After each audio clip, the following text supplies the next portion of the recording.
বনি ইসরায়েলের জামানায় তিনজন লোক সফরে বেরিয়েছে, বানোয়াট ঘটনা না, এটা বুখারীর ঘটনা। সফরে বেরিয়েছে, মরুভূমির মাঝখানে প্রতিমধ্যে প্রচন্ড তুফান আর বৃষ্টি।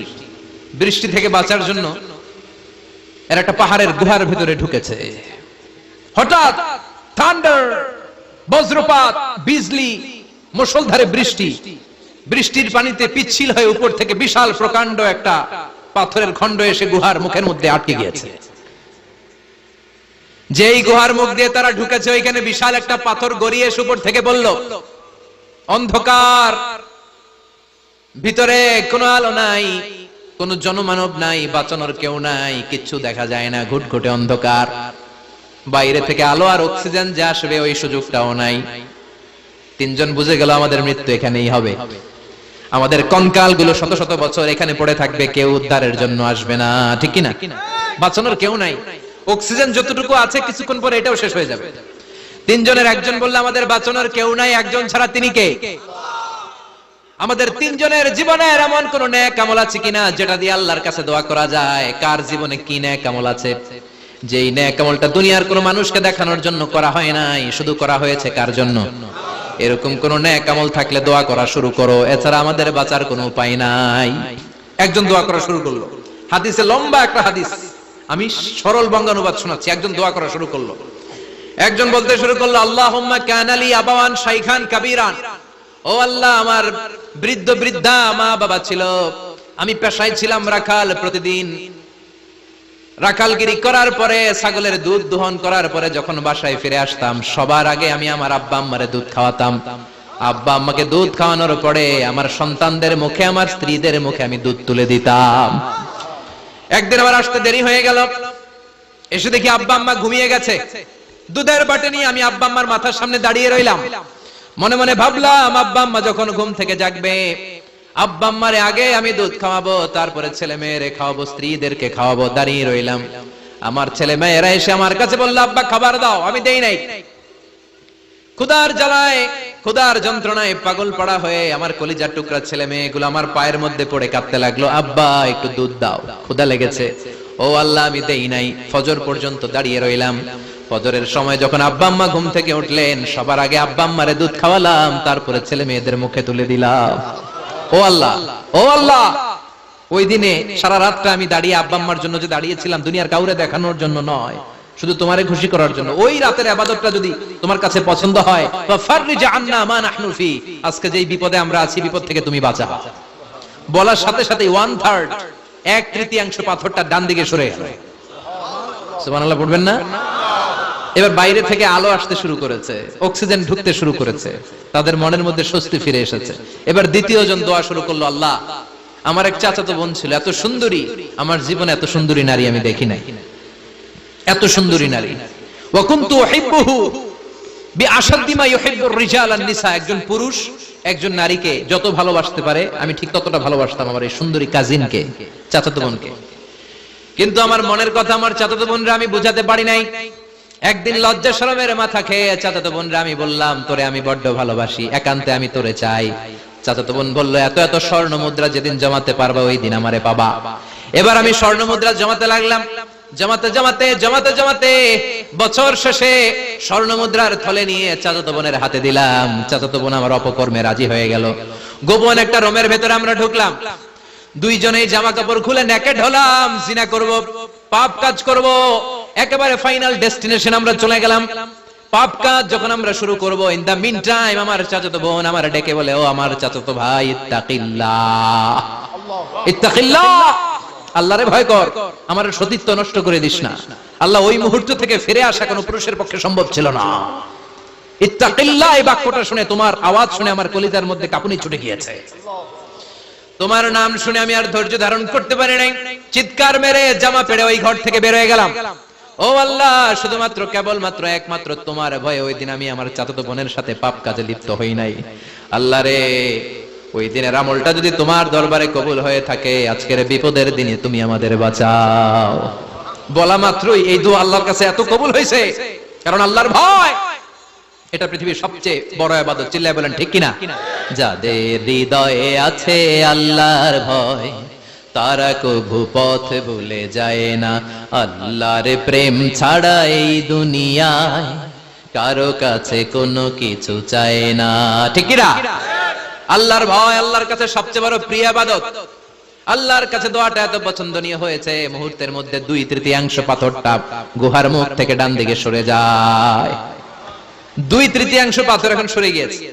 এবার তারা বেরোতে চেষ্টা করলো, দেখা যায় হাত বেরোয়, কারো পা বেরোয়, মাথা বেরোয়, কিন্তু পুরো বডিটা নিয়ে বেরোয়া যায় না। বাকি আছে কয়জন? কথা কন।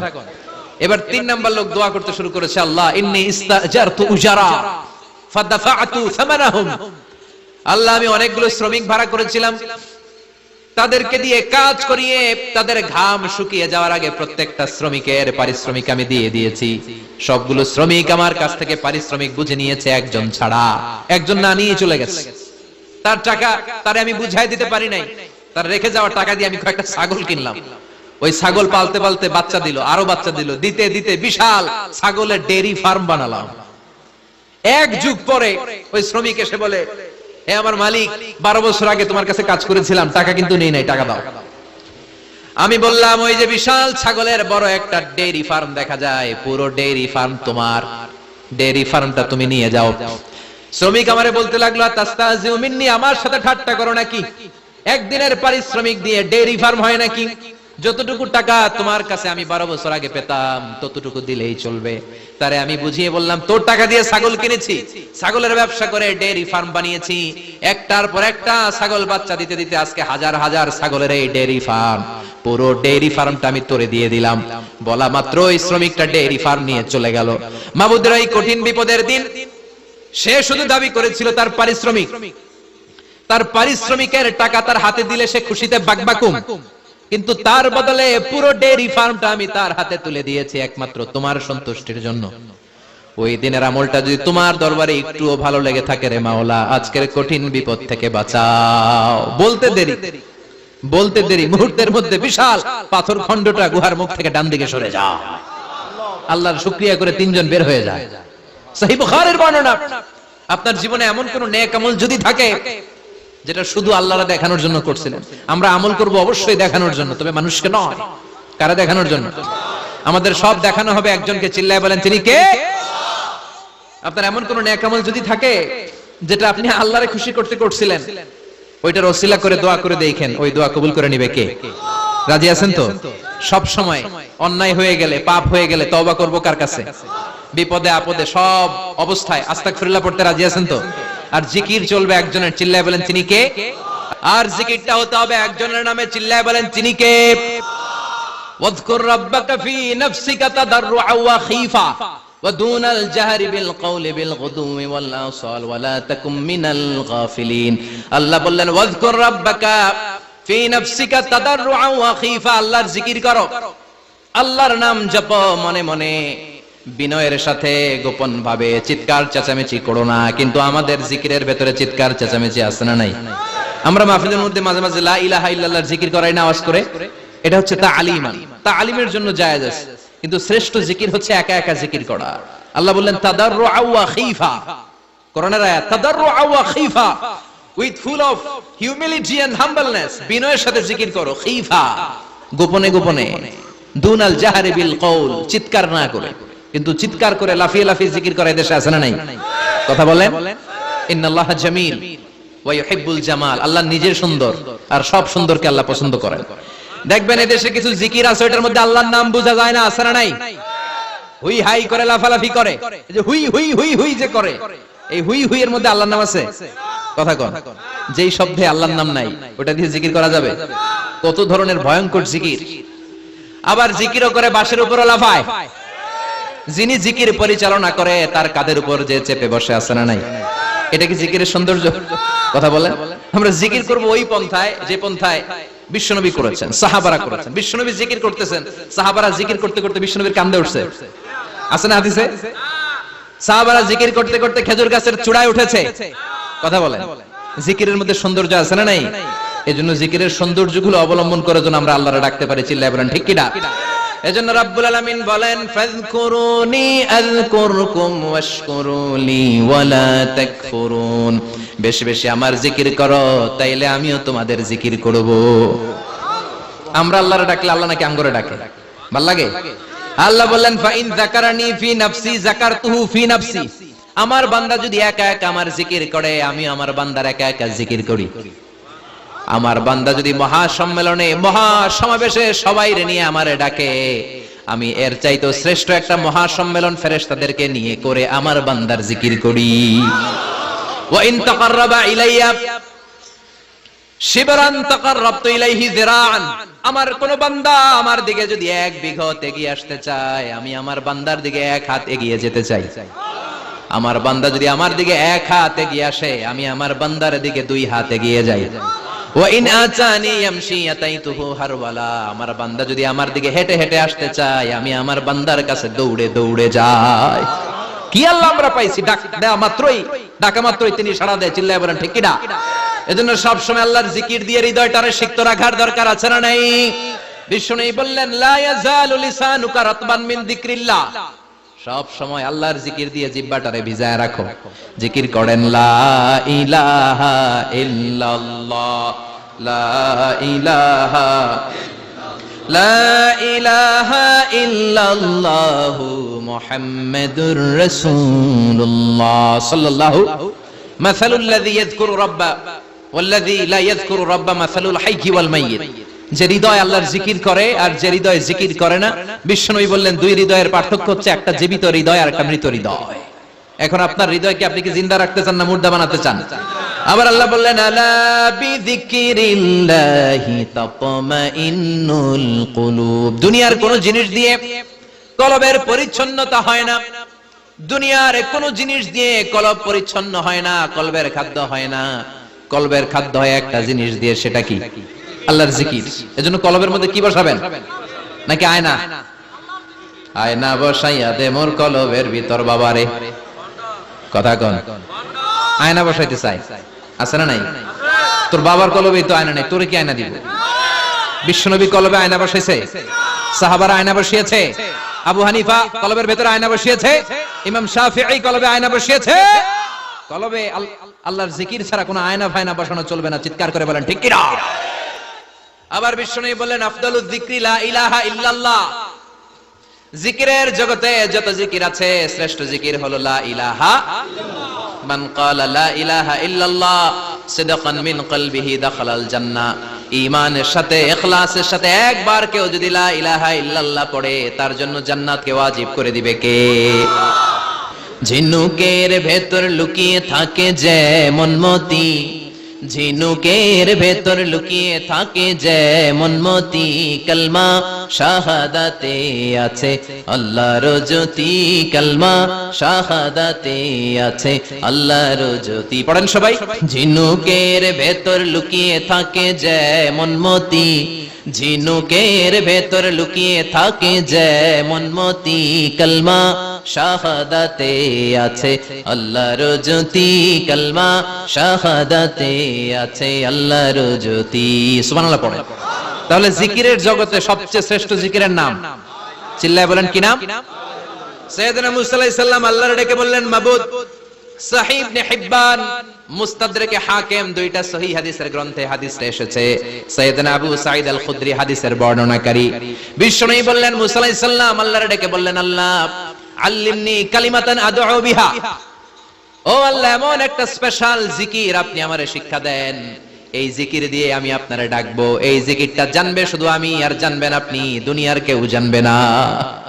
এমন একটা জিকির শিখান যে জিকিরটা কেউ জানে না, জানবে শুধু আমি আর জানবেন আপনি। কথা শুনতেছেন? প্রশ্ন করছে কে? হ্যাঁ, আল্লাহ প্রশ্ন করছে। প্রশ্ন করেছে কে? মুসা আলাইহিস সালাম। করেছে কার কাছে? শ্রেষ্ঠ একটা জিকির শিখায় দেন যেটা শুধু আমি করবো আর কেউ করতে পারবে না। আল্লাহ বললেন মুসা পড়ো লা ইলাহা। মুসা আলাইহিস সালাম বললেন আল্লাহ জিজ্ঞেস করলাম কি আর কইলেন কি? লা ইলাহা ইল্লাল্লাহ এটা তো জাতীয় জিকির, কথা কন। এটা তো ইন্টারন্যাশনাল জিকির, এটা তো সবাই পারে। আমি তো চাইছি এমন একটা এক্সক্লুসিভ যেটা আপনি আর আমি ছাড়া কেউ জানে না, শুধু জানবেন আপনি আর আমি। আল্লাহ বললেন মুসা এর চাইতে শ্রেষ্ঠ জিকির আমার কাছে নাই। ও মুসা লাউ তাদাউ আস-সাব'উস সামাওয়াতি ওয়াল আরদ ফি কাফা, সাত আকাশ সাত জমিন যদি এক পাল্লায় রেখে দাও, ওয়ালা ইলাহা ইল্লাল্লাহ ফি কাফাতিন উখরা, লা ইলাহা ইল্লাল্লাহ যদি আরেক পাল্লায় রেখে দাও, লা রাজাহাত কাফাতু লা ইলাহা ইল্লাল্লাহ, মুহূর্তের মধ্যে লা ইলাহার পাল্লা ভারী হয়ে যাবে রে মুসা। 7 আকাশ 7 জমিন হালকা হয়ে যাবে, আর লা ইলাহা ইল্লাল্লাহর পাল্লাটা ভারী হয়ে যাবে। সুবহানাল্লাহ পড়েন। এজন্য সব সময় এই লা ইলাহার জিকির করতে রাজি আছেন তো? এখন আমরা এই লা ইলাহারে বানাইছি ভিক্ষার জিকির, আছে না নাই? একটা টাকা দিয়া যান আমি গরিব ইনসান, আখিরাতে সওয়াব পাইবেন পাহাড় সমান। একটা টাকা দিয়া যান আমি গরিব ইনসান, আর লা ইলাহার জিকির, ভিক্ষার জিকির বানাইছি আমরা। কিন্তু এটা যে একটা বিপ্লবী বাণী, এটা যে একটা সংগ্রামী বাণী, এই বাণী যে মেনে নেয় সে আল্লাহ ছাড়া কারোর সামনে মাথা নত করতে পারে না। চিল্লায় বলেন ঠিক কিনা? একটা বিপ্লবী কালিমাকে, একটা সংগ্রামী কালিমাকে আমরা ভিক্ষার জিকির বানিয়েছি। আপনারা তাফসীর ফি জিলালিল কোরআনের রচয়িতা সাইয়্যিদ কুতুব শাহীদের নাম শুনেছেন? মিশরে কায়রোতে তাকে ফাঁসির কাস্টে ঝুলানো হয়েছে।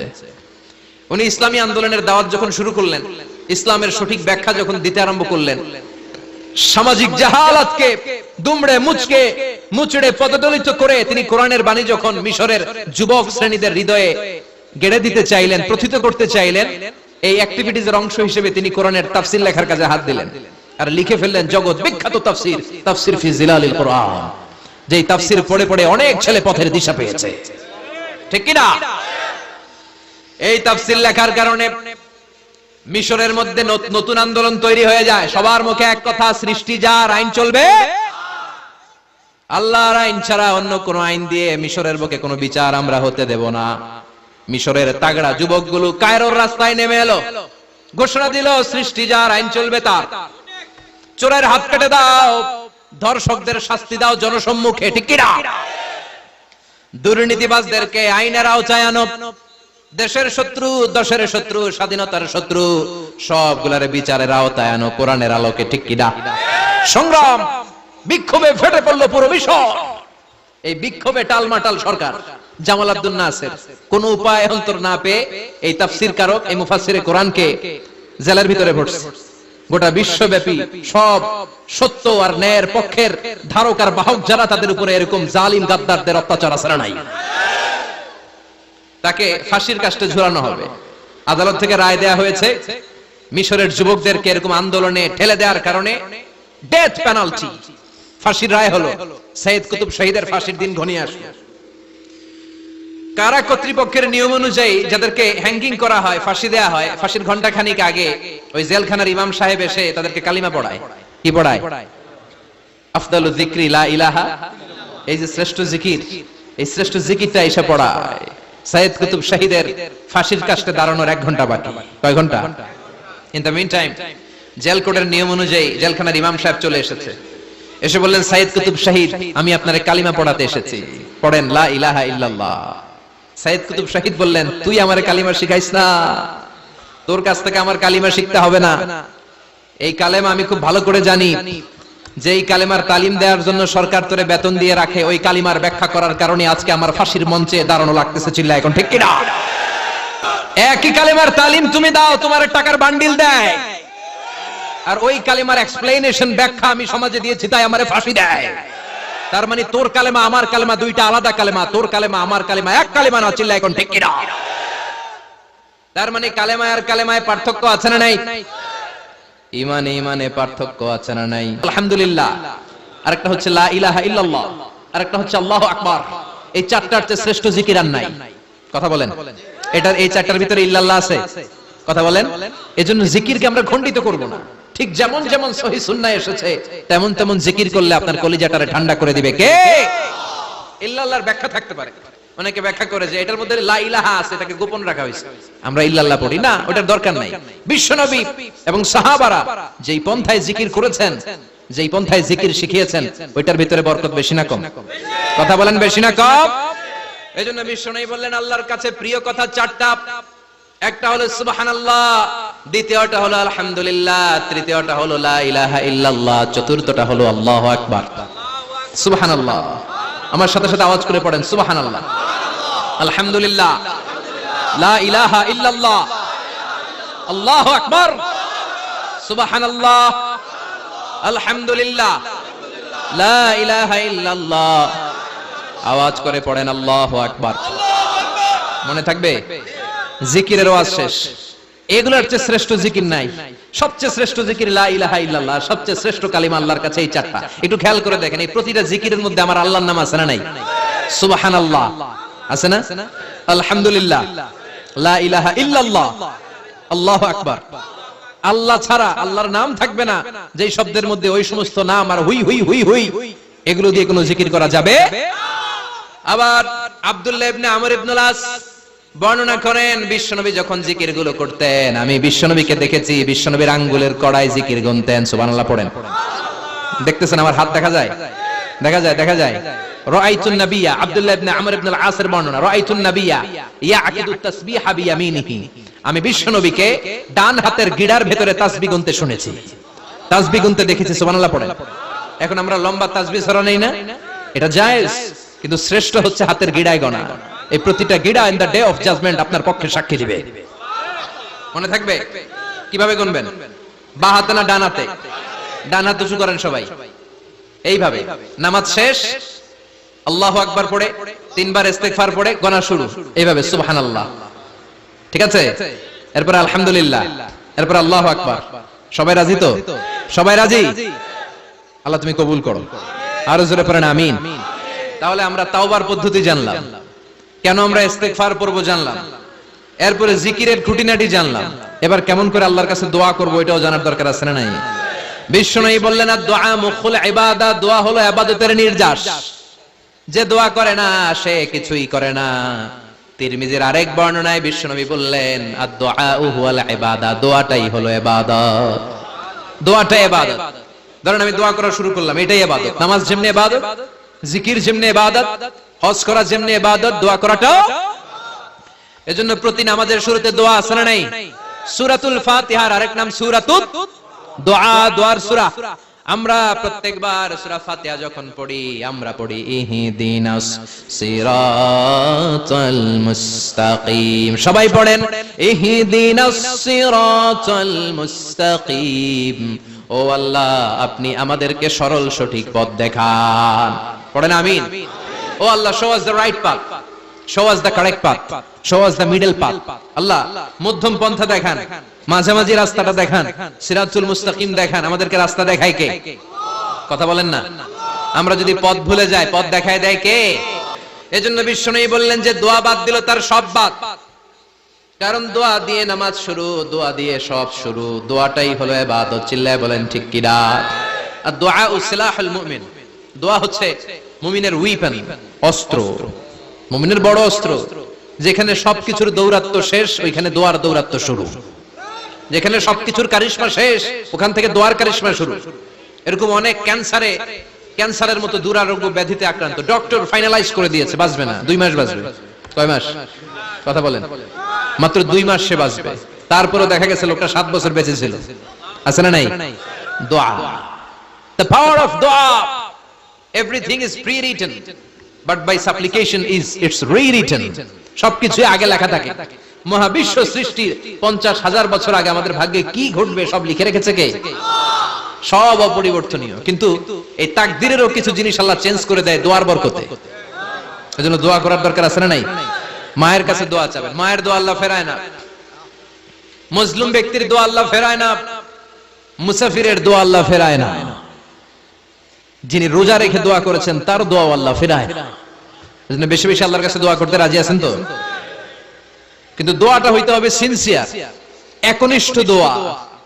অনেকে দেখবেন দোয়াও করে ওদিকে তাকায় আছে, জুমার নামাজে প্রায় হয় বিশাল দোয়া, দোয়াও করতেছে আবার এদিকে, আছে না নাই? আবার দোয়াও করে মোবাইলও টিপে, কথা কন।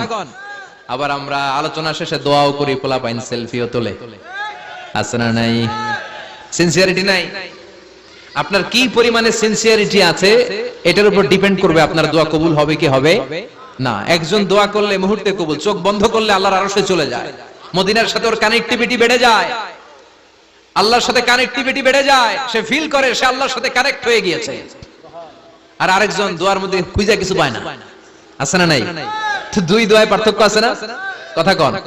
এজন্য সম্মানিত ভাইরা, দোয়াই যখন করবেন সিনসিয়ারলি করবেন, কানেক্টিভিটিটাকে স্ট্রং করার চেষ্টা করবেন। সিনসিয়ার দোয়া is like a missile. Missile নাম শুনছেন? হামলা করে না, মিসাইল হামলা করেছে ইসরায়েল। শোনেন নাই? মারলে একেবারে ধ্বংস করে যায় সব। এই মিসাইল হামলা, ড্রোন হামলা, এগুলো লক্ষ্য বস্তু ভেদ করে ভয়ঙ্কর ভাবে ইঞ্চি ইঞ্চি, মাইক্রো ইঞ্চি মেপে মেপে এমন ভাবে এই বোমাটা মারবে, ঠিক জায়গা মতো এটা ফিট হয়ে যাবে। তেমনি দোয়ার মতো আপনি যদি দোয়া করতে জানেন, একনিষ্ঠতার সাথে, সিনসিয়ারিটির সাথে যদি দোয়াটা করে ফেলতে জানেন, এই দোয়া মুহূর্তে আল্লাহর আরশে যেয়ে নক করবে। সুবহানাল্লাহ পড়েন। আর মুমিনের দোয়া কখনো ফেরত যায় না। দোয়া করলেই মুমিনের দোয়া কবুল করে নেয় কে? আপনি জীবনে যত দোয়া করছেন সব কবুল। All of your supplications are accepted. Whatever you have supplicated to your Lord, যাই চেয়েছেন সব কবুল। অনেকে বলে হুজুর এটা একটা কথা কইলেন, সব দোয়া বুঝি কবুল? কত দোয়া করলাম, জীবনে কত কিছু চাইছি, কই কিছুই তো দেয় নাই। এরকম আছে না নাই? অনেকে বলে হুজুর কত চাইলাম আল্লাহ আমারে দিল না। 5টা আল্লাহ মেয়ে দিয়েছে, একটা ছেলের জন্য কাবা ঘর ধরেও দোয়া করে আসছি, হাজরে আসওয়াদ ধরে দোয়া করে আসছি, মুলতাজামে দোয়া করে আসছি, আরাফাতের ময়দানে দোয়া করছি, কই আল্লাহ দিল না। আর আপনি ওয়াজে কোন যত দোয়া করছেন সব কবুল করে নিছে কে? কন্ট্রাডিক্ট হয়ে গেল না? আমি বললাম সব দোয়া কবুল, আর আপনারা কইতেছেন কই কত কিছু তো পাই নাই। আল্লাহর দোয়া কবুল করার 3টা পদ্ধতি আছে। কয়টা? আপনাদের জিমানি আসছে? কথা শুনতেছেন তো? 3টা পদ্ধতিতে তিনি দোয়া কবুল করেন। চিল্লায় বলেন কয়টা? আপনি দোয়া করা মাত্রই আল্লাহ এই দোয়াটা অ্যাকসেপ্ট করে নেয়। আল্লাহ বলে accepted, rejected he never shed your সাপ্লিকেশন is rejected. তোমার দোয়া রিজেক্ট করে দিলাম, এটা আল্লাহ কখনো বলে? সুবহানাল্লাহ পড়বেন না? দোয়া করা মাত্রই কবুল করে কে? তবে 3টা পদ্ধতিতে করে। চিল্লায় বলেন তো কয়টা? যখনই যা চাইবেন আল্লাহ বলে দেব দেব দেব, দেব না কখনো বলে না। 3 পদ্ধতিতে কবুল হয়। পদ্ধতি নাম্বার 1, কোন বিষয় আল্লাহর কাছে চাইলেন, দোয়া করলেন, আল্লাহ বলে দেব দেব বলেই তিনি দিয়ে দেয়, ফলে আপনি পেয়ে যান, আপনি খুশি। সুবহানাল্লাহ পড়েন। পদ্ধতি নাম্বার 2, আপনি আল্লাহর কাছে কিছু চাইলেন, আল্লাহ তখনও বলে বান্দা তোরে দেব, রিজেক্ট করে দিলাম এটা বলে না, দেব তবে এখন না, লেটার অন, একটু দেরি করে, পরে দেব, কখন দিলে আমার জন্য ভালো, আমার চেয়ে ভালো জানে কে? তাহলে মাঝে মাঝে সাথে সাথে দেয়, মাঝে মাঝে দেরি করে দেয়। পদ্ধতি নাম্বার 3, আল্লাহর কাছে দোয়া করলেন, আল্লাহর কাছে কায় মনোবাক্যে চাইলেন, তখন আল্লাহ বলে বান্দা আমি দেব, তুই নিরাশ হইস না, তবে এখন দেব না, দেরি করেও দেব না, কিয়ামতের কঠিন ময়দানে যেদিন বিপদে পড়ে যাবি ওই দিন দেব। যেদিন পিতা সন্তানরে চিনে না, সন্তান পিতারে চিনবে না, পীর সাহেব মুরিদরে চিনবে না, মুরিদ পীর সাহেবরে চিনবে না, মুসল্লি ইমাম সাহেব চিনবে না, ইমাম মুসল্লি চিনবে না, নেতা কর্মী চিনবে না, কর্মী নেতারে চিনবে না। চিল্লা এখন ঠিক কিনা? কেউ কাউরে চিনবে না, কেউ কাউর কোনো উপকার আসতে পারবে না। ওই কঠিন দিনে তোরে আমি দেবরে গোলাম। তাহলে এই যে এতগুলা দোয়া ছোটবেলা থেকে আনটিল টুনাইট, এই রাত পর্যন্ত যে দোয়াগুলো আল্লাহর কাছে করছেন, লস হয়েছে? চিল্লায় বলেন লস হয়েছে না লাভ? লস না লাভ? আল্লাহ বলে গোলাম চা বেশি বেশি দোয়া কর, উজিবু দাওয়াতাদ দাঈ ইদা দাআন। আমার বান্দা আমার কাছে চাইতে দেরি হয়ে যায়, দোয়া কবুল করতে দেরি হয়, এজন্য বারবার চাইতে হবে। না দিলেও চাও, না দিলেও হয় একটু পরে দিবে, দেরি করে দিবে, যখন আমার জন্য উপকার হবে, ভালো হবে তখন দিবে, তা না হলে কিয়ামতের ময়দানে দিবে। চিল্লায় বলেন ঠিক কিনা? সবাই সবার জন্য দোয়া করেন। অনেকে কয় হুজুর আমি আরেকজনের জন্য করব কেন, হ্যাটটা হ্যাঁ করব, আমার দোয়া আমি করুম, আছে না নাই? না, আপনি তার জন্য করবেন। আপনি যদি আপনার ভাইয়ের জন্য দোয়া করেন, ফেরেশতারা বলে ওয়ালাকা বিমিসলিন, মানে আল্লাহ সে তার ভাইয়ের জন্য যে দোয়া করলো এই দোয়াটা আগে তার জন্য তুমি কবুল করে নাও। আপনি যদি দোয়া করেন আল্লাহ আমার ভাই অসুস্থ, তুমি তারে সুস্থ করে দাও, ফেরেশতারা বলে আল্লাহ যেই লোকটা দোয়া করলো তার মধ্যে যদি কোনো রোগ থাকে আগে তারে সুস্থ করে দাও, পরে বাইরে। ফেরেশতাদের দোয়া কবুল করে নেয় কে? আপনার দোয়া কবুল হইতেও পারে নাও হইতে পারে, কিন্তু ফেরেশতারা আল্লাহর কাছে দোয়া করলে এটা কবুল হবে না? আপনি যদি দোয়া করেন আল্লাহ আমার ভাইয়ের আর্থিক অবস্থা খুব খারাপ, তারে ধনী বানিয়ে দাও, ফেরেশতারা বলে ওয়ালাকা বিমিসলিন, ও আল্লাহ এই দোয়াকারী তার ভাইয়ের জন্য যেই দোয়াটা করেছে আগে তার জন্য দোয়াটা কবুল করে নাও। সুবহানাল্লাহ পড়ো। এজন্য বেশি বেশি দোয়া করতে রাজি আছেন? বারবার চাইবেন, সকালে বিকালে দুপুরে রাতে শীতকালে গ্রীষ্মকালে সব সময় আমরা দোয়া করব কার কাছে? আল্লাহর কাছে। বারবার চাইলে আল্লাহ খুশি হয়ে যায়, বারবার না চাইলে আল্লাহ রেগে যায়। দুনিয়ার সিস্টেমের একেবারে বিপরীত। আমি যদি এই ভাইয়ের কাছে কোন একটা বিষয় নিয়ে আজকে যাই, ভাই আমারে 1000 টাকা দেন, বিপদে পড়ছি, দিল 1000 টাকা, নেন বিপদ সারেন, উদ্ধার হন। এক সপ্তাহ পরে আবার ভাইজান বড় বিপদে আছে, 1000 টাকা, তারপরে উনি লজ্জায় পড়ে দিবে, আসছে যখন দেই। পরের সপ্তাহে আবার মিয়া সাহেব 1000 টাকা। ওই দিন বলবে ভাই 1000 নাই 500 নিয়ে যান, কথা কোন। এর পরের মাসে যদি বলি ভাই বিপদে পড়ছি, দিবে নাকি? লাঠির বাড়ি আছে না নাই? প্রতি সপ্তাহে সপ্তাহে তোমার বিপদ, কথা কোন। তার মানে এই দুনিয়ার সিস্টেম হচ্ছে একটা বিষয় নিয়ে বারবার কারো কাছে যাওয়া যায় না, চাওয়া যায় না, শরম লাগে, কথা কোন। কিন্তু আল্লাহর সিস্টেমটা একেবারে উল্টো। আল্লাহর কাছে বারবার না চাইলে তিনি রেগে যায়। তিরমিজির বর্ণনা, ইন্নাহু মান লাম ইয়াসআলিল্লাহ ইয়াগদাব আলাইহি, যে ব্যক্তি কোনো বিষয় নিয়ে বারবার আল্লাহর বিরক্ত করে না, তার উপর আল্লাহ রেগে যায়। আর বারবার চাইতে যে লোকটা আল্লাহরে বিরক্ত করতে চায়, তার উপর আল্লাহ খুশি হয়ে যায়। এজন্য চাবেন আল্লাহর কাছে আজকে থেকে, চাবেন দোয়া করলে যে কবুল হয় বিশ্বাস হয় মুসলমান। নেক আমলের ওসিলা দিয়ে দোয়া কবুল হয়। আপনার জীবনে যদি কোনো নেক আমল থেকে থাকে, যে নেক আমলগুলো আপনি আল্লাহর সন্তুষ্টির জন্য করেছেন, আমি আজকের মাহফিল আল্লাহর নামে একটা কসম কেটে বলে যাই, ওয়াল্লাহি আল্লাহর কসম করে আমি আপনাদের বলছি, আপনার জীবনের এমন কোন নেক আমল যদি থাকে যে আমলটা শুধুমাত্র কেবলমাত্র আপনি আল্লাহকে খুশি করার জন্য করেছিলেন, ওই নেক আমলের ওসিলা দিয়ে দোয়া করতে দেরি হবে, দোয়া কবুল হতে দেরি হবে। বিশ্বাস হয়? সন্দেহ লাগছে মনে হয়। বিশ্বাস হয় সবার? নেক আমলের ওসিলা, ওই নেক আমলটা শুধুই হয়েছে কার জন্য? চোখের পানি ছাড়ছিলেন এক রাতে আল্লাহর ভয়ে, কাউরে দেখানোর জন্য না, ওই নেক আমল। রাত্রিবেলা হেঁটে যাচ্ছিলেন মসজিদের পাশ দিয়ে, দেখলেন দান বাক্স লেখা, কেউ নাই, কচকচে 500 টাকার নোট বের করে ঢুকাই দিছিলেন। এটা হচ্ছে শুধু আল্লাহরে দেখানোর জন্য নেক আমল, ঠিক কিনা? আল্লাকা সিররুন ইনদাল্লাহ বাইনাকা আনতা ওয়া বাইনাল্লাহ, আল্লাকা সাদাকাতুন তাখফা লা ইয়ালামুহা ইল্লাল্লাহ, আল্লাকা সিররুন ইনদাল্লাহ বাইনাকা আনতা ওয়া বাইনাল্লাহ, আল্লাকা সাদাকাতুন তাখফা লা ইয়ালামুহা ইল্লাল্লাহ। সুবহানাল্লাহ পড়েন। আল্লাকা সিররুন ইনদাল্লাহ, তোমার আর তোমার রবের মাঝে গোপন কিছু আছে কি যেটা আল্লাহ ছাড়া কেউ জানে না? তোমার কি কোনো গোপন দান আছে কি যেটা আল্লাহ ছাড়া কেউ দেখেনি? সুবহানাল্লাহ পড়েন। এমন কোন আমল যে আমলটা আপনি করেছিলেন শুধু আল্লাহর খুশির জন্য, ওই আমলের ওসিলা দিয়ে দোয়া করলে কবুল করবে কে? বিশ্বাস হয়?